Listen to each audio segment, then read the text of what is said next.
C farming in Southee.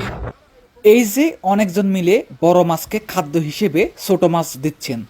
দেখুন, সমুদ্রের মধ্যে শ্বাস করা মাছগুলো এইভাবে প্রতিদিন তাদের খাবার খায়। সি ফার্মিং কাজে আসলে মাছকে খাদ্য দেওয়ার এই কাজটি কিন্তু আপনারা করবেন। এই যে এই ভাই যে মাছটি উপরে তুললেন, বলুন তো এটার কি সমস্যা? এই যে দেখুন, মাছের গায়ে রোগ আসছে, আর তাই এই রোগকৃত মাছগুলোকে হ্যাচারির বাইরে ফেলে দেওয়া হবে। এই যে যে মাছটি ফেলে দিল, এটি কিন্তু হ্যাচারির বাইরে। এই যে ইন্দোনেশিয়ান কিছু মুসলিম ভাইকে দেখতেছেন, আপনারা এরকম আপনাদের ড্রেস গায়ে দিয়ে প্রতিদিন এইভাবে আপনাদের কার্যক্রমগুলো করতে হবে। এই হ্যাচারিতে এরা সকাল 7টা থেকে বিকাল 3টা পর্যন্ত কাজ করেন। এই হ্যাচারিতে একসাথে 4 থেকে 5 জন কাজ করেন এবং উনারা ঠিক উপকূলে থাকেন। স্পিড বোর্ডে করে সকালে আসেন এবং কি কাজকর্ম সেরে বিকেলবেলায় আবার তার থাকার জায়গাতে চলে যান। চারপাশে পাহাড়, আর পাহাড়ের পাদদেশে সমুদ্রের পানি। যে সমুদ্রের পানি জোয়ার এবং বাটা উভয় ক্ষেত্রে পানির পরিমাণ বেশি থাকে, সেখানে মূলত এই হ্যাচারিগুলা রাখা হয় এবং এতে নানা রং বেরঙ্গের দামি দামি মাছ চাষ করা হয়। আর আপনারা সি ফার্মিংয়ে আসলে মূলত এই হ্যাচারিগুলোতে কাজ করবেন। মাছকে খাদ্য দিবেন, মাছের খাদ্য গুঁড়ো করবেন, জাল পরিষ্কার করবেন, এমন গুরুত্বপূর্ণ কাজগুলো আপনারা করবেন। এখানে আসার কিছুদিনের মধ্যেই মূলত আপনারা এই কাজটি শিখে যাবেন, সুতরাং চিন্তার কোনো কারণ নেই। এই যে চোখের সামনে যে স্পিড বোটটি দেখতেছেন, আপনারা আসলেও ঠিক এরকম চালাতে শিখে যাবেন। চারপাশে পাহাড়, নীল পানি, নীল সমুদ্র, কি সুন্দর ফাঁকি আকাশ বাতাস। দেখুন, নিজেরা একটু দেখুন কেমন লাগে দেখতে। বাহিরে এমন পরিবেশে বাতাসের পরিমাণ একটু বেশি থাকে, তাই গরমকালেও কিন্তু গায়ে বাতাস লাগে। অল্প কিছুদিন কাজ করলে মূলত আপনি পরিবেশের সাথে খাপ খাইয়ে নিতে পারবেন। একটা কথা মাথায় রাখতে হবে, এই খাতের হাজার হাজার ভাই যদি পারে, তাহলে আপনারা কেন পারবেন না? অবশ্যই আপনাদেরকে পারতে হবে। এই ছোট রাইডারটি কাজ শেষে আমাদেরকে তীরে দিয়ে আসতেছে। আপনারা যখন আসবেন অল্প কিছু সময়ের মধ্যে এরকম লাইটার চালানো শিখে যাবেন।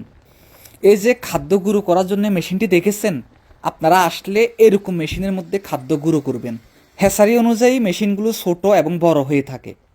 হ্যাঁ, আপনি এখন কি দেখতেছেন বলুন তো? এই যে রশি কেন আপনাদেরকে গিট দেওয়া শিখায় বলছেন না? এই এখন দেখুন, এই রশির গিটগুলো আপনাদেরকে জানতে হবে। কারণ সি ফার্মিংয়ে কাজ করতে হলে আপনাদেরকে প্রতিনিয়ত রশি বিভিন্ন জায়গায় বাঁধতে হবে, জালগুলো বাঁধতে হবে। এই কারণে আপনাদেরকে রশির কাজ সবসাথে বেশি করতে হবে। এখন কি গিটগুলোকে আরও অবহেলা করতে পারবেন? এই যে আপনি একটু সামনের দিকে তাকিয়ে দেখেন, এই ভাইটা রশির গিট দিচ্ছে। হ্যাচারির সাইজ অনুযায়ী আপনারা কোনো হ্যাচারিতে 3 জন, 4 জন, 5 জনও থাকতে পারেন, এবং কি আপনারা কাজগুলো সম্মিলিতভাবে করবেন। অর্থাৎ যে কাজই হোক না কেন, সবাই দায়িত্ব সমানভাবে পালন করবেন। এখানে কাজ না করে বসে থাকার উপায় নাই, সারাদিন টুকিটাকি কাজ আপনাকে করতেই হবে। এক কথায় রুটিন মাফিক মাছকে খাদ্য দেওয়া, এই যে যে মাছের সমস্যা আছে এগুলোকে বাইরে ফেলে দেওয়া, জালগুলো পরিষ্কার করা, খাদ্য গুঁড়ো করা, এভাবে আপনার রুটিন মাফিক কাজগুলো আপনি করবেন। এই যে দূর থেকে আমি যখন হ্যাচারির দিকে যাচ্ছি, আমার মনে সে কি এক আনন্দ।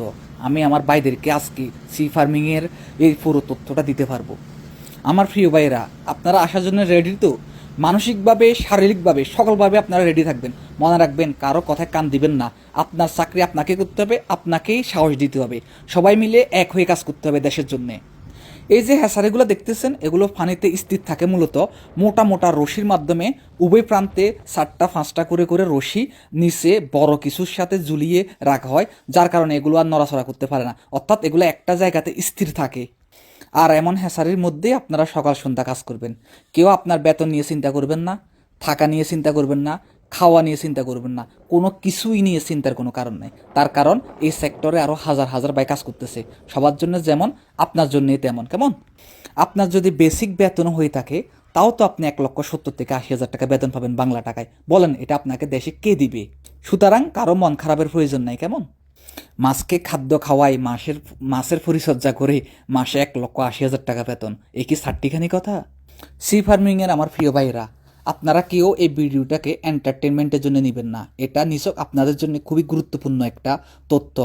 আমার মতো এরকম তথ্য আমি মনে করি না কেউ আর আপনাদেরকে দিতে পারবে। সে যাই হোক, আপনারা সবাই মনে রাখবেন, এখান থেকে তথ্য নিয়ে যাতে আসার পূর্বেই আপনারা এই সম্পর্কে অনেক বেশি জানেন। এখানে আসতে যাতে মালিকপক্ষ বুঝতে পারে যে এরা এই খাত সম্পর্কে অনেক বেশি জানে, এবং কি আপনারা এটা শেয়ার করে দিবেন। কারণ আমার এই এত চেষ্টায় একটাই লক্ষ্য, সেটা হচ্ছে আপনাদের মাধ্যমে এটা ছড়িয়ে দেওয়া, সবাই যাতে এই খাতটাকে যাতে আগ্রহের সাথে নেয়, এমনকি বয়সেও যাতে বুঝতে পারে এই খাত সম্পর্কে আপনারা অনেক বেশি কিছু জানেন। তো ভিডিওর আমি একেবারেই শেষ পর্যায়ে সবাইকে আবারও অনুরোধ করতেছি, এটি শেয়ার করে দেন।